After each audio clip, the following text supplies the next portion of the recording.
ኢትዮጵያ ከኤርትራ ጋር ግጭት ውስጥ የመግባት ፍላጎት የላትም ሲሉ ጠቅላይ ሚኒስትር አብይ አህመድ ተናገሩ።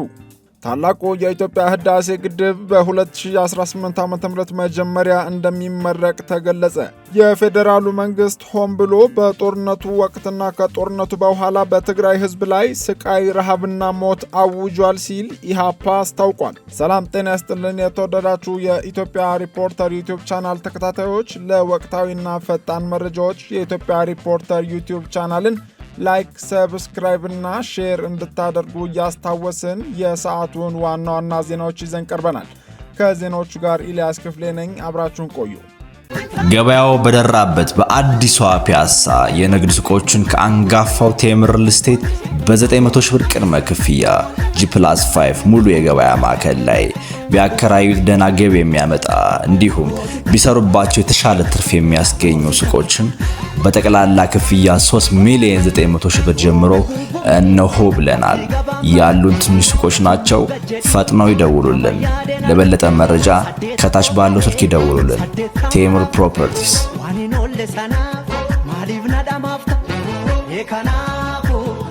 የትምህርት ሚኒስቴር በሀገሪቱ በሚገኙ የመምህራን ትምህርት ኮሌጆች የብቃት ማረጋገጫ ምዝገባና እውቅና ስርዓት ተግባራዊ ሊያደርግ መሆኑን አስታወቀ። ሚኒስቴሩ የመምህራን ማሰልጠኛ ኮሌጆች ስራቸውን በሚገባ እንዲሰሩ ወደ ብቃት ማረጋገጫ ምዝገባና እውቅና ስርዓት ማስገባት ይገባል ብሎ በቀጣይ ኮሌጆቹ ምዝገባ በማድረግ የብቃት ማረጋገጫ እውቅና ተሰጥቷቸው የሚንቀሳቀሱበት ስርዓት ተግባራዊ ይደረጋል ብሏል። የትምህርት ሚኒስቴር ይህንን ያስታወቀው የመምህራን ማሰልጠኛ ኮሌጆች ያጋጠማቸውን ችግሮች በመለየት መፍትሄ ለመስጠት ያለመ የምክክር መድረክ ባካሄደበት ወቅት ነው። በምክክር መድረኩ የተገኙት የትምህርት ሚኒስትሩ ፕሮፌሰር ብርሃኑ ነጋ በነበረው የትምህርት ስርዓት ችግር መሰረታዊ የሞራል ውድቀት አጋጥሟል። ይህንንም ለማስተካከል በትምህርት ዘርፉ በአጠቃላይ ከቅድመ አንደኛ ደረጃ ጀምሮ እስከ ከፍተኛ ትምህርት የተለያዩ ሪፎርሞች ተቀርጸው ተግባራዊ እየተደረጉ ነው ብለዋል። የመምህራን ትምህርት ኮሌጆች ጥራትና ብቃት ያላቸው መምህራንን በማፍራት ረገድ ተልዕኳቸውን እንዲወጡ ማድረግም ያስፈልጋል ሲሉ አሳስበዋል። የአጠቃላይ ትምህርት ልማት ዘርፍ ሚኒስትር ዴኤታ ወይዘሮ አየለች እሸቴ በበኩላቸው በመምህራን ስልጠና ረገድ ኢትዮጵያ ረዘም ያለ ታሪክ ያላት መሆኗን አንስተው አሁን ባለው ሁኔታ በሚያስተምሩበት የትምህርት ደረጃ በቂ ችሎታ ያላቸው መምህራንን በማፍራት ረገድ ተግዳሮቶች ገጥመዋል ብለዋል። በምክክር መድረኩ የትምህርት ቢሮ ኃላፊዎች፣ የመምህራን ኮሌጅ አመራሮች፣ የኢትዮጵያ መምህራን ማህበር አመራሮችና ሌሎችም አካላት እየተሳተፉ እንደሚገኙ ከትምህርት ሚኒስቴር የተገኘው መረጃ ያሳያል።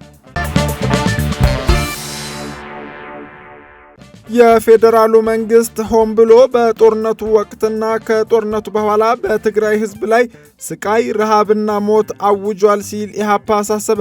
የኢትዮጵያ ህዝባዊ አብዮታዊ ፓርቲ ኢሃፓ ሁለቱ የህወሓት ክፍሎች እንዲዳኛቸው እየተማጸኑ ያሉት ሆን ብሎ በተጠና ስልታዊ መንገድ የትግራይ ህዝብን ለዓመታት በቀጠለ ስቃይና መከራ ውስጥ የከተተውን የፌዴራል መንግስቱን ነው ሲል አስታውቋል። ፓርቲው የትግራይ ህዝብ መከራ በአስቸኳይ ይቁም በማለት ዛሬ መጋቢት 11 ቀን 2017 ዓ.ም ባወጣው መግለጫ ሁለቱም የህወሓት ክፍሎች ጊዜያዊ አስተዳደሩና ሊቀመንበሩ ደብረጽዮን ገብረ ሚካኤል የሚመራው ወገን እንዲዳኛቸው በተደጋጋሚ የሚማጸኑት ሆን ብሎ በተጠና ስልታዊ መንገድ የትግራይ ህዝብን ለዓመታት በቀጠለ ስቃይና መከራ ውስጥ የከተተውን እነሱንም እያራኮተ የሚገኘውን ያለ ጦርነት መፍትሄ የማያውቀውን ብልጽግና መራሹን የፌዴራል መንግስት ነው ሲል ገልጿል። የፌዴራል መንግስቱ ችግራቸውን እያባባሰው ነው ሲልም ኢሃፓ ወንጅሏል። ይህንን ሆን ብሎ ህዝቡን ለመከራ የሚዳርግ መንግስት ደጅ መጥናት የትግራይ ክልል ህዝብን ብሶት፣ መከራና ችግር መናቅ አሊያም ተገቢ ስፍራ አለመስጠት እንደሆነ ሊገነዘቡ ይገባልም ብሏል። እንደ ኢሃፓ ገልጻ በትግራይ ህዝብ ላደረሰው የመብት ረገጣና ቀውስ ተጠያቂ መሆን ያለበት መንግስት በምንም አይነት መለኪያ ያንን ሁሉ በደል ላደረሰበት ህዝብ ዛሬ በተቃራኒው ፍትህን ያስገኝለታል ተብሎ አይታሰብም። በአቶ ጌታቸው ረዳ የሚመራው ጊዜያዊ አስተዳደርና በዶክተር ደብረጽዮን የሚመራው የህወሓት ቡድን መፍትሄው ለትግራይ ህዝብ ቀናኢነት ከሌለው መንግስት ይልቅ በእጃቸው እንደሆነ ሊገነዘቡ ይገባል ሲልም ፓርቲው አሳስቧል። ኢሃፓ የትግራይ ህዝብን የጦርነት ነጋሪት በመጎሰም በስጋትና በፍርሃት ውስጥ እንዲኖር እያደረጉ ያሉ ኃይሎች ከድርጊታቸው እንዲቆጠቡ ሲል አሳስቦ ሁሉም የፖለቲካ ችግሩ የሚመለከታቸው ወገኖች ትርጉም ያለው የፖለቲካ ውይይት በማድረግ ችግሮቹን ለመፍታትና የትግራይ ሕዝብን ከሌሎች የኢትዮጵያ ወገኖቹ ጋር እኩል ባለመብት ሆኖ የሚኖርበትን ሁኔታዎች እንዲፈጥሩለት ማድረግ ይገባል ብሏል። ማንኛውም አይነት የሰብአዊ መብት ረገጣ በአስቸኳይ እንዲቆም፣ እስካሁን ለተፈጸሙ ወንጀሎችና ጥፋቶች ሕጋዊ እርምጃዎች እንዲወሰዱ፣ የዜጎች በሕይወት የመኖር መብት እንዲረጋገጥ እንዲሁም ሰብአዊ እርዳታ ያለምንም እንቅፋት ለተጎጂዎች እንዲደርስ ሲልም የኢትዮጵያ ሕዝባዊ አብዮታዊ ፓርቲ ጠይቋል። ታላቁ የኢትዮጵያ ህዳሴ ግድብ በሚቀጥለው ዓመት መጀመሪያ እንደሚመረቅ ጠቅላይ ሚኒስትሩ አስታወቁ። ጠቅላይ ሚኒስትር አብይ አህመድ ዛሬ በምክር ቤት ከተነሱላቸው ጥያቄዎች አንዱ የህዳሴ ግድብን የተመለከተው ሲሆን መሐመድ አህመድ የተባሉ የምክር ቤት አባል የህዳሴ ግድብ ትውልድ ተሻጋሪና ብሔራዊ መግባባትን የሚያጠናክር ፕሮጀክት እንደሆነ ገልጸዋል። የምክር ቤት አባሉ የህዳሴ ግድብ ግንባታን ሙሉ በሙሉ አጠናቀን ሪቫን ለመቁረጥ ምን ያህል ርቀት ይቀረናል ሲሉ ለጠቅላይ ሚኒስትሩ ጥያቄ አቅርበዋል። ለዚህ ጥያቄ ምላሽ የሰጡት ጠቅላይ ሚኒስትር አብይ አህመድ የህዳሴ ግድብ ግንባታ ብዙ ዋጋ የተከፈለበትና አንድ ብር እርዳታም ሆነ ብድር ከውጭ ያልተገኘበት እንደሆነ ተናግሯል።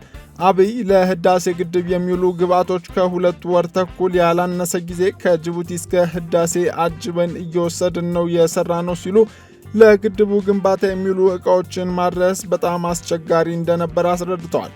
ጠቅላይ ሚኒስትሩ ቢበዛ በሚቀጥሉት 6 ወራት በጋራ ሪቫን እንቆርጣለን በማለት ብዙ መከራ የታየበት ሲሉ የገለጹት የህዳሴ ግድብ መቼ እንደሚጠናቀቅ አስታውቀዋል። መንግስት ግድቡን ለማስመረቅ 6 ወራት የሚወስደው ምርቃቱ ዝግጅት ስለሚፈልግና አካባቢው ሞቃታማ ስለሆነ የክረምቱ ዝናብ ስለሚፈለግ ብቻ እንደሆነም ገልጸዋል። ህዳሴ በሚቀጥለው ዓመት መጀመሪያ አካባቢ ታሪክ ይሆናል ማለት ነው። ታሪክ ሆኖ የሚያልፍም ይሆናል ሲሉ ለምክር ቤት አባላቱ ተናግረዋል።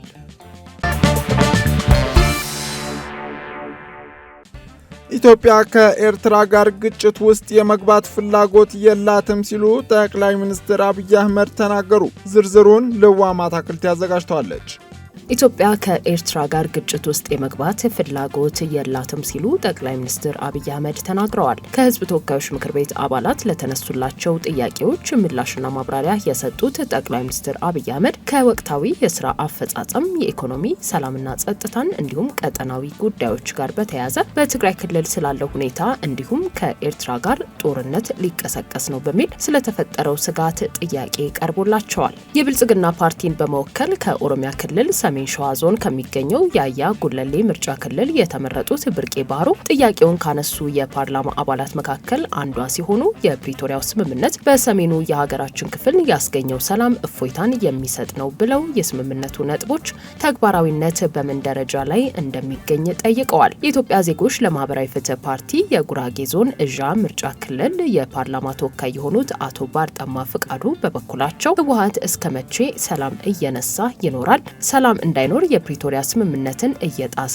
ይገኛል ሲሉ ወቅሰዋል። እኚሁ የኢዜማ የፓርላማ ተወካይ የህወሓት ሰዎች አደብ እንዲገዙ መደረግ አለበት የሚል እምነት እንዳላቸውም ተናግረዋል። ለቀረቡት ጥያቄዎች ምላሽ የሰጡት ጠቅላይ ሚኒስትር አብይ አህመድ በበኩላቸው ጊዜያዊ አስተዳደሩ ጦርነት እንዳይቀሰቀስ ያደረገው ጥረት የሚያስመሰግን እንደሆነ በመግለጽ በጉዳዩ ላይ ሰፊ ማብራሪያ ሰጥተዋል። ምንም እንኳ ቀድሞ በነበረው ውጊያ ብንወቅሳቸውም ላለፉት 2 ዓመታት በሰጡት አመራር ግን ማድነቅ ማመስገን እንፈልጋለን። ተጨማሪ ውጊያ እንዳይነሳ ሙከራ አድርገዋል። ጥሩ ነገር ነው እሱ። ያ የሰጠናቸው የ2 ዓመት ጊዜ አልቋል። አሁን ስላለቀ የህግ ማሻሻያ የሚፈልግ ጉዳይ አለ። ተጨማሪ ጊዜ ስለሚጠይቅ ህግ መሻሻል አለበት። ህግ ሲሻሻል ደግሞ እስካሁን የነበረው አፈጻጸም መገምገም አለበት። ድሮም አላዋጣም፣ አሁንም አያዋጣም። የሚያዋጣው መነጋገር ብቻ ነው። በንግግር ውስጥ ይመለሳል። በእኛ በኩል ነገር ማጋጋል ብንፈልግ ፍላጎታችን እንደታወቀ ጦርነት ጨማቂዎች ብንሆን ኖሮ በቂ ምክንያቶች ነበሩን፣ ግን አንፈልግም። ከሰላማ ከእያንዳንዷ ቀን ስለምናተርፍ አብዝተን የምንሰራው ለሰላም ነው እና በትግራይ ያለው ሁኔታ በንግግርና በውይይት በቅርቡ ከገመገምን በኋላ የሚቋቋመው መንግስት እስከሚቀጥለው ምርጫ የተሻለ ስራ እንደሚሰራ በተለይም ዲዲአሩን የተፈናቀሉ በመመለስና የህዝብ የልማት ጥያቄ በመመለስ የበኩሉ ሚና እንደሚጫወት ተስፋ ይደረጋል። ከሁሉም ኃይሎች ጋር እየተነጋገርን ነው። ስናጠቃልል በሚቀጥሉት ጊዜያት ለህዝብ የሚገለጽ ይሆናል። የቀይ ባህርን ጉዳይ በሚመለከትም ከኤርትራ ጋር ጦርነት ውስጥ የመግባት ፍላጎትም ሆነ ውጥን እንደሌለ ገልጸው ቀይ ባህር ግን የኢትዮጵያውያን የህልውና ጉዳይ ነው ሲሉ አስምረዋል። ሰሞኑን ከኤርትራ መንግስት ጋር ግጭት ይፈጠራል የሚል ስሞታዎች ይሰማሉ። ለተከበረው ምክር ቤት፣ ለኢትዮጵያ ህዝብ፣ ለኤርትራም ህዝብ እና መንግስት በዚህ ምክር ቤት ፊት ቆሜ ላረጋግጥም ወደው ኢትዮጵያ ለቀይ ባህር ስትል ኤርትራን የመውረር ፍላጎት የላትም። ያላት ፍላጎት እንነጋገር ነው። እንነጋገር፣ ሰጥቶ መቀበል ባለበት መርህ፣ ህዝቦች በሚጠቅም መርህ፣ በገበያ መርህ ይህንን ችግር እልባት እናበጀለት። ዝም ብለን ብናልፈው ዛሬ ነገ ጦስ ያመጣብናል። እንጋፈጠው፣ እንወያይ ነው እንጂ እንዋጋ አይደለም። ውጊያም አያስፈልግም። ብዙ ክሶች ይሰማሉ። አብዛኛው ክስ ውሃ አይቋጥርም። የኤርትራ ህዝብ ወንድም ህዝብ ነው። የኤርትራ ህዝብ ምስኪን ህዝብ ነው። እንደ ኢትዮጵያ ለማደግ የሚፈልግ ህዝብ ነው። የሚያስፈልገው ልማት ነው፣ ውጊያ አይደለም። ተባብረን መልማት፣ ተባብረን መስራት ነው እንጂ አንዱ አንዱን መውጋት የኛ እቅድ አይደለም። በሌላ መንገድ ኢትዮጵያ ላይ ማንም ሀገር ወረራ ሊፈጽምና ከጀመርነው ህልም ሊያስቆመን ይችላል የሚል ስጋት ደግሞ የለብንም። ጭራሽ ስጋት የለብንም። ይሄም መሰማር አለበት። ማንም ደፍሮ አይሞክረንም። በቂ ዝግጅት ስላለን የምንዘጋጀው ግን ውጊያ ለማስቀረት ስለሆነ በእኛ ኢኒሼቲቭ ከማንም ጋር የመዋጋት ፍላጎት የለንም። ውድ የኢትዮጵያ ሪፖርተር ዩቲዩብ ቻናል ተከታታዮች ለሰዓቱ የያዝናቸው አበይት ዜናዎች ያደመጣችኋቸው ነበሩ። ለቆይታችሁ እያመሰገንን ለወቅታዊ መረጃዎች የኢትዮጵያ ሪፖርተር ዩቲዩብ ቻናል ቤተሰብ እንድትሆኑ እንጋብዛለን። መልካም ጊዜ።